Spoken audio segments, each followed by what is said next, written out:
Alexandre Garcia, dou as boas-vindas a você nessa sexta-feira, dia 8 de dezembro.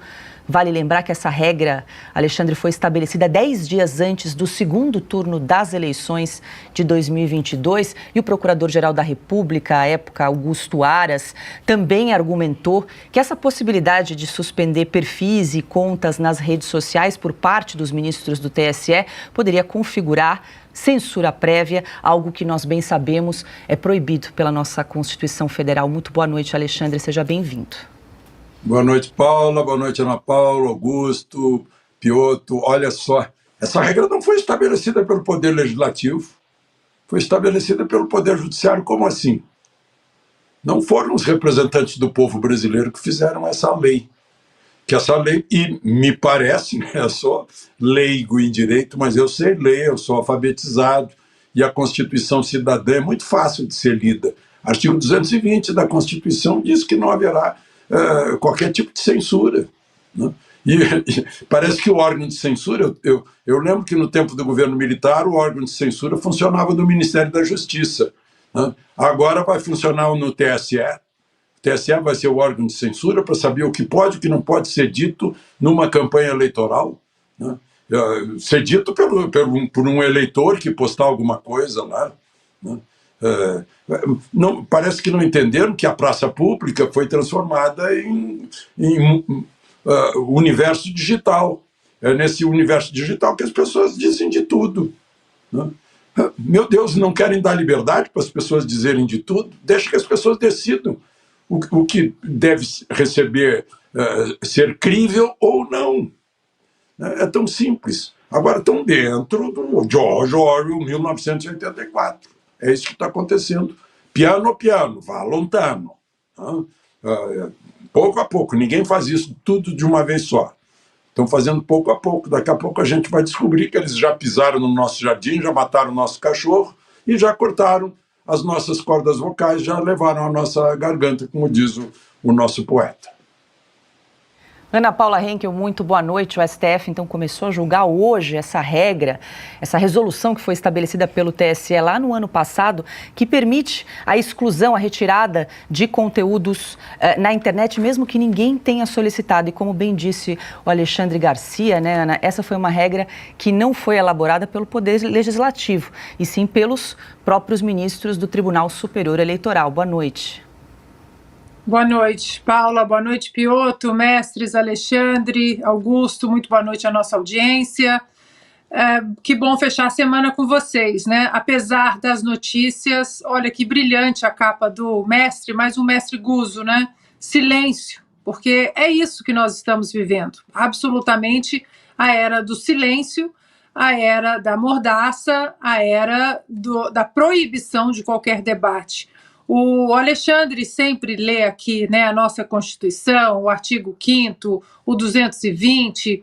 Eu vou deixar, então, que outro Alexandre, agora o de Moraes, fale sobre isso tudo, essa aberração que estamos vendo, que é na ADI 4451, né, onde ele diz que o direito fundamental à liberdade de expressão não se direciona somente a proteger as opiniões supostamente verdadeiras, admiráveis ou convencionais, mas também aquelas que são duvidosas, exageradas, condenáveis, satíricas, humorísticas, bem como as não compartilhadas pelas maiorias.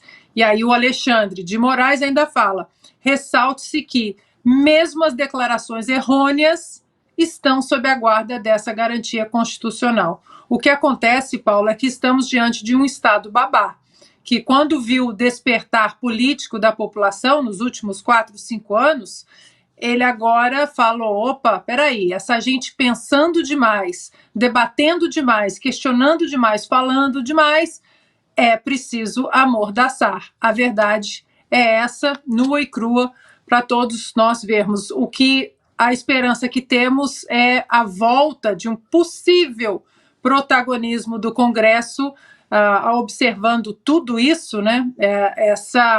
Esse monstro sem freios que se tornou esse judiciário, o Supremo, essa composição do Supremo Tribunal Federal, que insiste em colocar o dedo e as canetas nas prerrogativas do Legislativo. A esperança é que o Congresso resolva retomar esse protagonismo importante, já que ali estão, de fato, os representantes diretos do povo. Adalberto Piotto, muito boa noite. Quero aproveitar para trazer aqui um dos argumentos do ministro relator Edson Fachin, que foi acompanhado pelos ministros Alexandre de Moraes e Carmen Lúcia. Ele disse o seguinte: ele defende que o direito à liberdade de expressão, aspas aqui, pode ceder quando ela for usada, entre aspas, para erodir a confiança e a legitimidade da lisura político-eleitoral. Está aí um trecho da defesa, da justificativa do ministro Edson Fachin para a manutenção dessa regra do TSE. Quer dizer, uma liberdade de expressão que pode ceder, uma liberdade de expressão relativa. Será que é isso? Vamos lá. Paula, boa noite. Augusto, boa noite. Ana Paula, Alexandre, a nossa audiência. Eu vou trazer o argumento do ministro Fachin, então, para a realidade que nós estamos. Quando a liberdade de interpretar a Constituição do Supremo Tribunal Federal for usada para erudir o poder constitucional do Congresso Nacional, este sim, de fazer leis, é o quê, então? Eu posso usar o mesmo argumento dele contra o Supremo, contra o ativismo do Supremo, contra a lógica do Supremo que ele acha agora que pode legislar. Eu já disse aqui que dentro da lógica institucional, se o Supremo vê que a lei, neste momento, pode estar defasada, no entendimento, tudo bem, entendimento as pessoas podem ter. Se tivesse um apreço institucional, um apreço pela Constituição, chamaria o Congresso e dizia assim, olha, essa lei aqui não consegue conter este momento atual. Ou vocês olham para isso, porque senão a gente não vai saber como julgar certas situações. Eu estou imaginando aqui uma situação hipotética, tá? Mas, no mínimo, o Supremo deveria chamar o Congresso. Não interpretar a lei a ponto de erodir a relação dos três poderes, a ponto de erodir a previsão constitucional de que os poderes têm que viver independentes e harmônicos entre si. O Supremo está reinterpretando a lei da liberdade de expressão. E quando digo está reinterpretando, porque ela serviu até outro dia. E este não é um momento tão diferente na história do país que seja necessário mudar a interpretação da lei de liberdade. Nós não passamos por uma revolução, nada disso aconteceu. O que estamos tendo agora, sim, temos o fenômeno das redes sociais, mas as redes sociais já vêm de bons anos. O que mudou do ano passado para cá, a ponto de o TSE se julgar no direito até de reinterpretar a liberdade de expressão? Reativar a censura, como disse aí o Alexandre. É uma flagrante ofensa à Constituição. Mas também, vamos lá, a Procuradoria-Geral da República, que é o órgão acusador. Porque aqui o TSE está dizendo que o PGR está dizendo não faz sentido. Ele está dizendo, isso é uma prerrogativa minha. Não, nós podemos julgar aqui, pega de baseada, tudo isso aqui não pode, então a gente vai lá e derruba. Derrubar é cancelar, tá? Para usar um verbo mais... Mas é uma ofensa ao Congresso, como eu já fiz menção aqui. E só pegando o trecho que a Ana fez, essa mania, essa insuportável mania de tutela do cidadão, que normalmente governos de esquerda têm, mas a gente está vendo agora o Supremo Tribunal Federal achar que precisa tutelar o cidadão brasileiro, que ele não tem competência e capacidade de julgar por si próprio, que ele precisa ser protegido. Protegido por quem e do quê? Qual é exatamente a extensão do perigo? E por que você acha que as pessoas não têm capacidade de interpretar o que está acontecendo? É muita pretensão. Mas essa pretensão vinda do Supremo é uma arbitrariedade contra a Constituição. Augusto Nunes, muito boa noite. Quero trazer um outro trechinho aqui do voto do ministro relator Edson Fachin, quando ele disse o seguinte, para justificar a manutenção dessa resolução que ampliou aí os poderes dos ministros do TSE. Ele disse que não extrapolou poderes do Legislativo, por exemplo, porque, aspas, foi exercida nos limites de sua missão institucional e de seu poder de polícia, fecha aspas, considerando a ausência de normas da lei das eleições sobre a proliferação de notícias falsas. Qual é o limite do poder de polícia, Paulo? Pois é. Qual é o limite? E por que eles acham que estão certos? Porque não há nada acima deles. Boa noite, Paula. Boa noite, Piotr, meu amigo, grande Alexandre Garcia, minha parceira Ana. Boa noite a você que nos acompanha. Um voto monocrático que tem sido discutido agora é perigoso. 3 ministros julgando com estes critérios são alguma coisa muito pior. Olha só, Carmen Lúcia é órfã profissional, né? Ela ouvia o pai era sensato, ela votava bem, o pai morreu, ela passou a ouvir o Pavão de Tatuí, que era o decano, o Celso de Mello, começou a votar de maneira estranha, e aí passou a ser filha adotiva do Gilmar Mendes, a coisa desandou. A mulher que disse, cala a boca, já morreu, vota agora pela censura. Primeiro ela fez um estágio na censura com prazo de validade.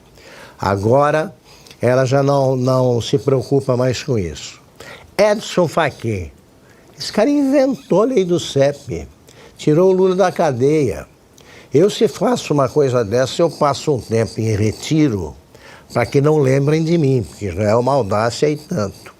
Ele continua. Aí é ele que descobriu que a maior fonte de fake news endereçadas a brasileiros era a Macedônia do Norte. Eu ainda estou tentando achar no mapa a Macedônia do Norte, mas ele já sabe o que acontece lá. Você junta. E a Alexandre de Moraes, de novo, poderia desmoralizar o voto dele, citando trechos de livros que ele escreveu e chamando alunos, ex-alunos dele, que ouviram o contrário. O que falta a essa ditadura do judiciário é um pouco de audácia, por incrível que pareça, porque é uma ditadura envergonhada. O que eles tinham que dizer é o seguinte: olha aqui, está censurado aí qualquer texto que a gente que não seja favorável a gente. Pronto. Tinha que dizer, como o general Costa e Silva disse para a Condessa Pereira Carneiro, dona do Jornal do Brasil: nós não queremos crítica construtiva, queremos elogio mesmo. Seja sincero. O que eles querem, olha só, 3 pessoas acham que sabem que é verdade e mentira e tentam tutelar, é isso mesmo, disse o Alexandre, os brasileiros. Eu não admito que esse pessoal decida por mim. Deixa que eu erro sozinho. Não dou a eles o direito de achar que uma resolução vale mais que a Constituição. Eu quero que eles julguem os processos que vão se acumulando e acumulando poeira também nos gabinetes, trabalhem mais, viajem menos, descansem menos, ganhem menos dinheiro por fora e façam o seu papel. Eles não têm nada que nós não tenhamos. Pelo contrário, aqui nós somos muito mais sensatos que essa turma toda aí. Mas não tem voto. São funcionários públicos. Entraram na corte por um voto do presidente da República, que está geralmente quase sempre retribuindo um favor, algum favor. Não tem legitimidade, não tem representatividade, não representam ninguém, além do que eles próprios pensam. Portanto, é hora de silenciar, né? A Ana tem razão, o Congresso precisa reagir. Mais que o Congresso, o povo precisa aprender que é ele quem determina o futuro do país. Vamos para mais um conteúdo. Créditos total ao canal UOL, portal de notícias UOL. E realmente estamos vivendo tempos difíceis no Brasil, né? Parece até mesmo ser uma piada tudo o que está acontecendo, né? Os ministros aí do Supremo, eles estão buscando popularidade. E realmente nós temos visto que o governo do Brasil está na mão deles. Prova é a reação espontânea, né, que já estamos observando através das aparições aí. o senhor ministro, né, Alexandre de Moraes, ou conhecido também como Xandão, deu boas gargalhadas, né? Traz aqui o portal UOL de notícia, seguinte tema da matéria: Moraes ri com um grito de Xandão, de movimentos sociais em evento no Planalto. O ministro Alexandre de Moraes riu ao ouvir gritos de Xandão durante o evento hoje no Palácio do Planalto. O que aconteceu? Moraes participou da cerimônia que lançou política pública de quase 1 bilhão para a população em situação de rua. Ele foi ovacionado ao cumprimentar o ministro dos Direitos Humanos, Silvio Almeida, e também antes e após fazer o seu discurso. Sem anistia, gritaram os movimentos sociais presentes no evento. Este evento teve a presença de Lula e do padre Juliano Lancelotti. O presidente também assinou uma lei que muda o estatuto da cidade e proíbe o emprego da arquitetura hostil em espaços livres de uso público. Também foi assinada a instituição de um grupo de trabalho para avaliar e propor metodologias para produzir informações sobre a população em situação de rua e uma portaria para instituir um novo programa de moradia. A solenidade marcou o aniversário de 75 anos da Declaração Universal dos Direitos Humanos, completados no domingo. Direitos humanos aqui no Brasil servem para isso, né? Só para militar. Cadê os direitos humanos em favor daqueles que estão presos injustamente, né, pelo 8, né? Pelo tão famoso 8 de janeiro, né? Cadê eles, né? Como o povo na rua no Planalto não foi ter um arranhão no patrimônio público, disse o padre Juliano. O líder religioso participou da cerimônia em Brasília e exaltou o presidente Lula com críticas aos ataques que destruíram a Praça dos Três Poderes em 8 de janeiro. Nós conseguimos voltar ao Palácio do Planalto. Nós lutamos muito para eleger presidente, para que o Senhor, voltando ao Palácio do Planalto, os pobres moradores de rua, as mulheres, os LGBTs, os indígenas, as religiões de matriz africanas, os sem religiões, os que lutam pela desigualdade humana pudessem voltar ao palácio. Padre Juliano Lancelotti, um claro militante aí da causa petista, né? Então, está aí. A gente está acompanhando aí a situação. O judiciário brasileiro está escancaradamente militando em favor do atual governo e com a proposta também de governo aí futuro. Eu não desacredito que qualquer um deles a qualquer momento possam se lançar aí como candidatos à presidência do Brasil. Não esqueça de deixar o seu joinha, comentar nos vídeos, se inscrever no canal e nos ajude aí a continuar na nossa missão de levar informação de qualidades para o maior número de pessoas possíveis. Forte abraço!